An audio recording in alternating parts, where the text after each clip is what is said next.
of yours, it's good to know that in life, some people are inspired to make a difference in the history of time.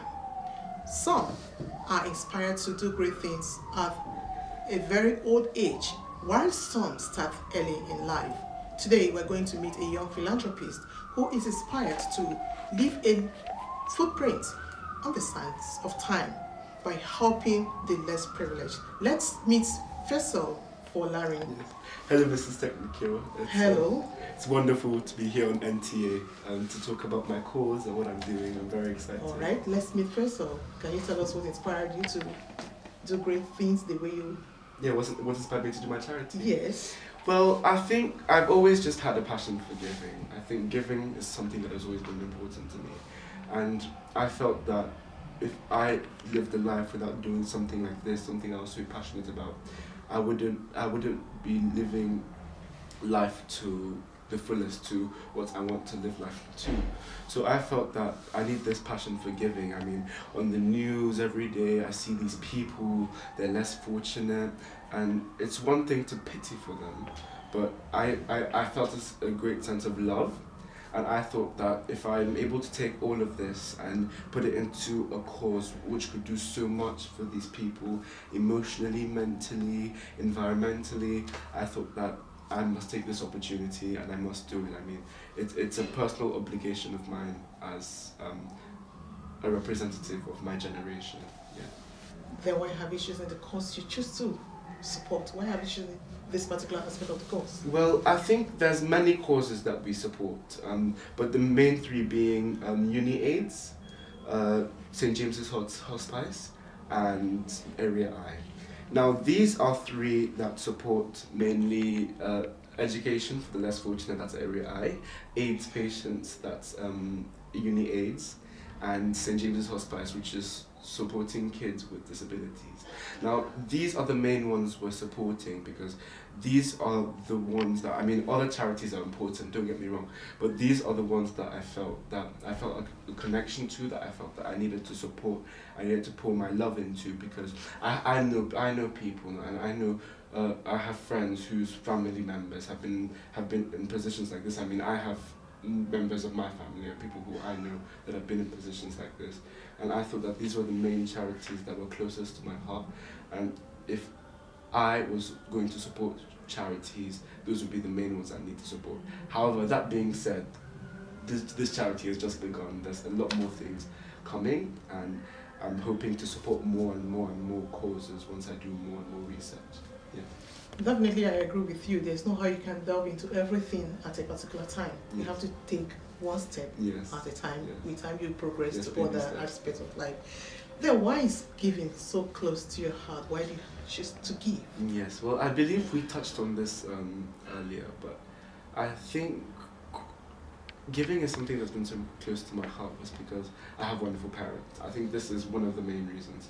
And I think seeing what my parents have done, especially my parents, seeing what they've done for people, for the world, I think it's really left a mark on me, and I felt these are people who I look up to, and these are people, and I want to live out their legacies and everything that I'm doing, but also I want to make sure that there's an element of phase, or I mean, I'm not gonna have to live life off my parents, and the giving is so important to me because I'm somebody who, one of my really good skills is being able to fit into other people's shoes, and now that I'm able to fit into other people's shoes, it really helps me see what people are going through, and I would know that if I was in their position, I would want this kind of love and all this gifting and all this generosity shown to me.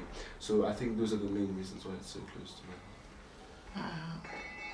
Quite inspiring. Yeah, thank you. I know for you to have gotten to this stage, some people must have inspired you, must have looked up to some as role models in the charity industry. So who are your role models?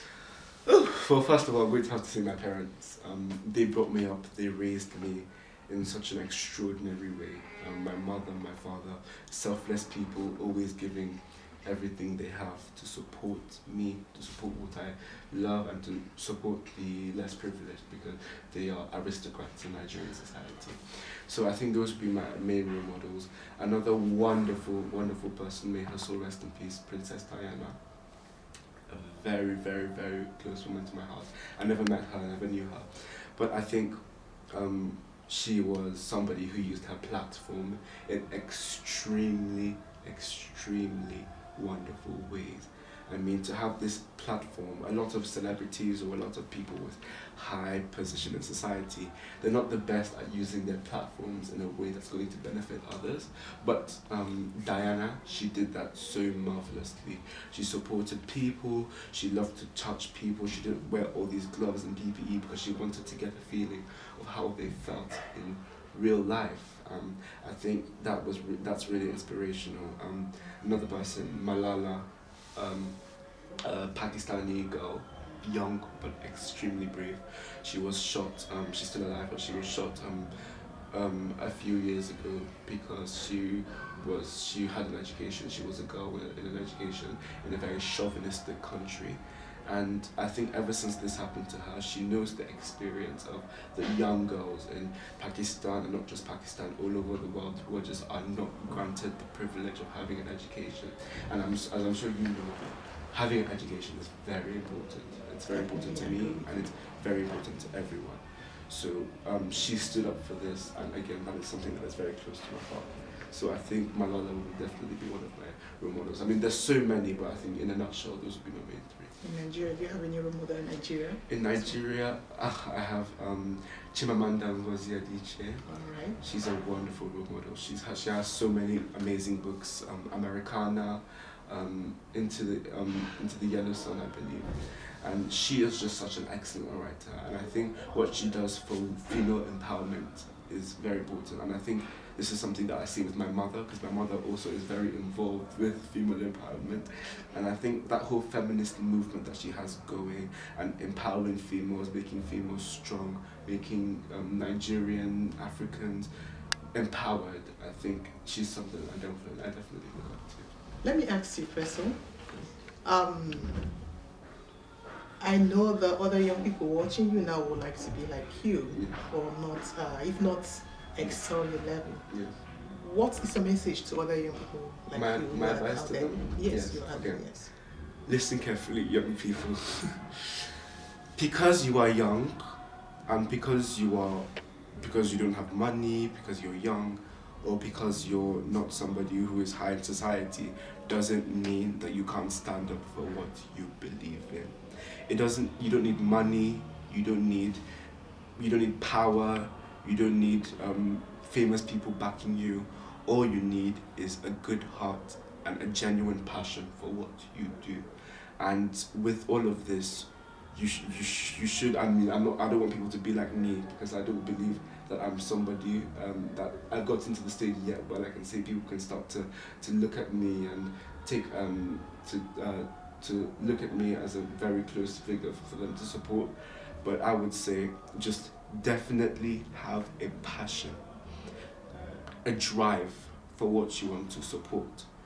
With this, you don't need money. You don't need any of that materialistic stuff which people see with association with a business, especially a charitable business. All you need is a genuine passion and a drive for what you do. And this doesn't only go for charitable businesses. It goes for whatever you want to do in life. Anything possible. Thank you very much, Professor. Very good to meet you, and very good to hear from you. Thank you very much. The message is clear for you there watching us. We want to say thank you to Faisal, and we want to believe that his message will go a long way to inspire you, especially the young people, so that you can think of what you can do to impart on the society, especially the less privileged around you. I am Ngozi Silva Technical. I'm saying thank you for watching us, and goodbye for now.